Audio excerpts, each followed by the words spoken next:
Okay, the first one we have is a digital attack map looking at the distributed denial of service attacks or DDoS attacks around the world.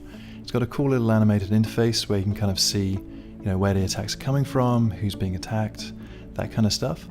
And it's got a lot of interface controls for you to kind of explore the data at your own leisure. It's also got a nice little subsection explaining what everything is in case you kind of need to brush up. Okay, so next up we've got a viz dedicated to looking at the different sides of each code base of different objects and software.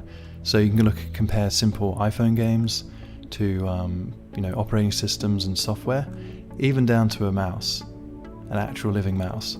So it's very well laid out, very easy to compare, especially different versions of the same product. And have fun exploring that one.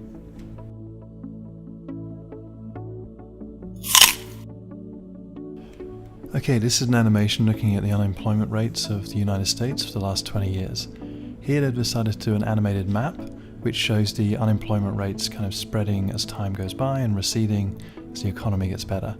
It's kind of cool, it looks pretty organic, kind of like a virus taking over the country, and kind of makes the topic it's covering quite emotive.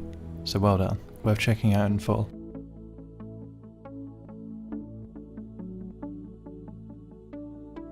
Okay, cool, that's that whirlwind tour. Like I said, we're going pretty quick through this, so there's more details on my website. Check it out in the link in the description below, and come back next week for more awesome data visualizations I find.